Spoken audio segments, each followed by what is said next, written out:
Pengadilan Negeri Tangerang itu sudah memutuskan dan memenangkan para penggugat terhadap Yusuf Mansur.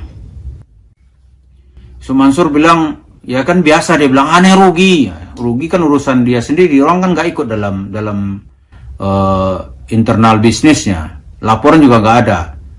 Katanya Anda punya uang triliunan rupiah, mengeluarkan 30 juta aja dia. Masya Allah, nggak sanggup dia, mahal sekali bagi Yusuf Mansur. Udah kalah di pengadilan pun, dia masih begitu. Tapi lain halnya kita lihat, apakah dengan bank Yusuf Mansur juga begitu? Gitu? Enggak. Kita lihat di bank-bank yang dia berutang, katakan misalnya, ya salah satu bank, Hotel City kan banyak utang dulu tuh. Itu dia bayar, pemirsa. Kenapa? Karena dia nggak mau track recordnya di bank itu merah gitu.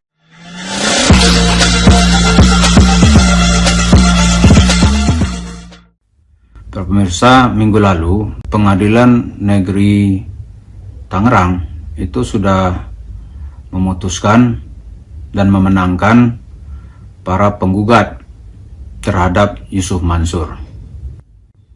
Itu ibu-ibu yang sebelumnya berusaha, yang uangnya dulu di-store kepada Yusuf Mansur, itu upayanya tidak sia-sia.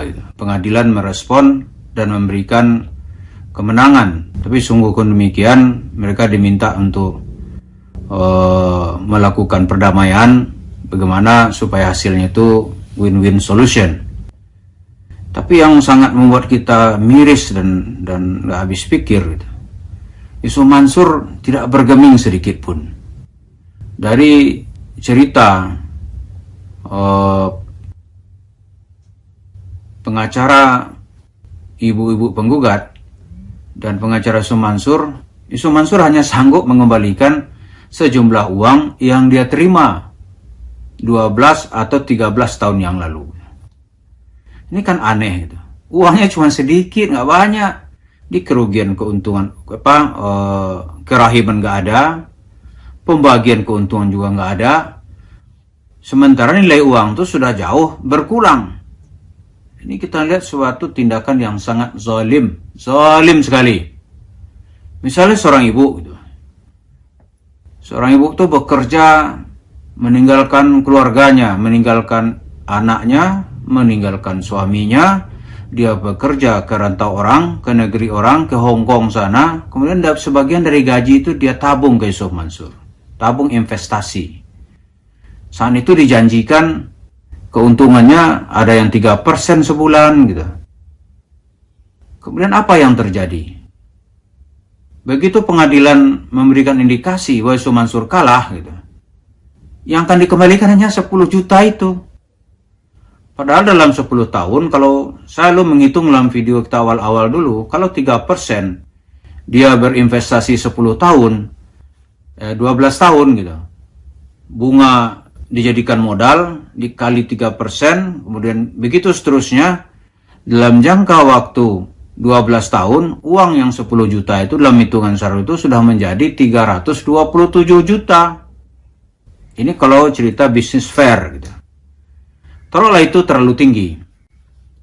Yusuf Mansur bilang, ya kan biasa, dia bilang aneh rugi. Rugi kan urusan dia sendiri, orang kan nggak ikut dalam internal bisnisnya. Laporan juga nggak ada. Nah sekarang ditawarkan oleh pengacara dari kalangan penggugat itu, udah kita kali standar emas saja dah gitu. Di emas tahun 2009 berapa, sekarang berapa gitu. Hitungannya paling 3 kali. Jadi kalau dulu 10 juta, sekarang bayarlah 30 juta. Yusuf Mansur juga nggak mau. Padahal kalau kita hitung, kalau hitungannya hitungan tanah gitu. Oh tanah itu naiknya sudah berapa ratus % dalam 12 tahun ini gitu. Udah naik banyak. Mungkin ada naiknya ada yang 400% gitu. Kalau hitungan masyarakat kampung yang paling biasa lagi itu hitungannya sapi. Kalau uang 10 juta tahun 2012, mungkin harga sapi di saat itu di kampung harganya 4 juta gitu. Maka 10 juta kan 2,5 ekor sapi. Harga sapi sekarang itu paling murah itu kan bisa 12 juta. 12 juta atau 15 juta. Maka 3 kali itu ya, maka 10 juta itu sekarang ya sudah menjadi mungkin ya sekitar 30 juta juga, 30 juta rupiah gitu. Mansur nggak mau. Jadi kalau cerita awalnya manis-manis, begitu diminta dia nggak mau. Itu hanya berapa orang gitu. Orang yang sudah menuntut dia bolak-balik mencari keadilan itu dia nggak mau tahu gitu. Inilah ciri orang zalim. Dan Allah akan mengambil harta orang zalim ini dengan cara-cara yang disebut oleh Al-Quran itu, fa'akhasnahum baktatan. Kami cabut nanti, kami ambil harta nanti dengan tiba-tiba. Mansur akan merasakan nanti bagaimana uangnya akan hilang secara tiba-tiba. Karena tingkah laku manusia zalim. Gak ada tuh cerita keustatan yang mula-mula datang berwajah ustad.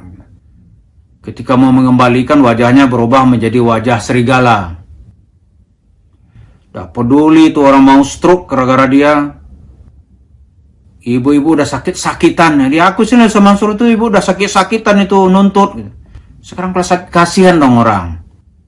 Katanya Anda punya uang triliunan rupiah. Mengeluarkan 30 juta aja dia. Masya Allah. Nggak sanggup dia. Mahal sekali begitu Mansur. Udah kalah di pengadilan pun dia masih begitu.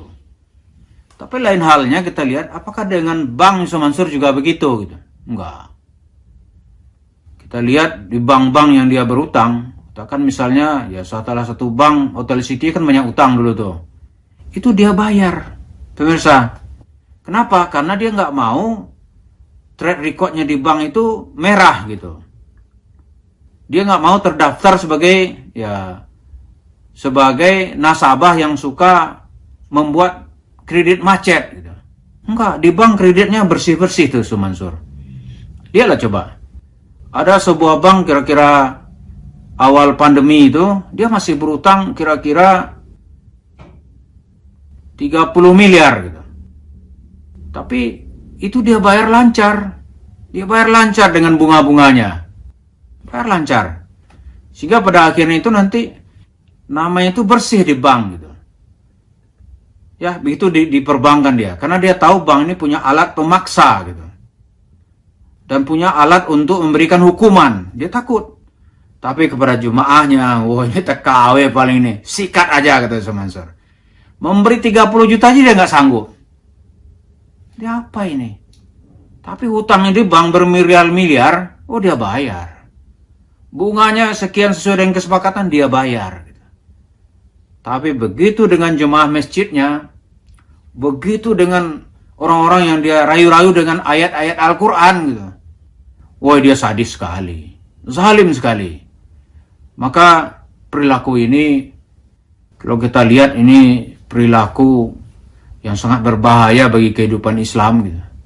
Ini barangkali yang digambarkan oleh Rasulullah ketika dulu itu akan datang nanti suatu masa gitu.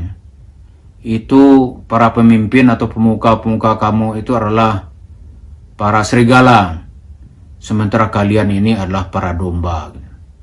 Nah domba kalau diserahkan kepada serigala, mana kenal serigala itu akan kasihan. Darah para domba itu adalah makanan manis bagi seekor serigala. Jadi kita melihat tindakan-tindakan yang dilakukan oleh Mansur ini mengarah kepada cerita Nabi tadi. Domba-domba yang gemuk-gemuk ini, bahkan bukan domba-domba kurus ini, itu tulang-tulangnya pun juga akan dia makan. Gitu. Ngeri sekali. Mari kita berlindung, semoga kita semua ini jangan mau menjadi domba-domba untuk dimakan oleh serigala, sekalipun serigala itu berwajah ustadz.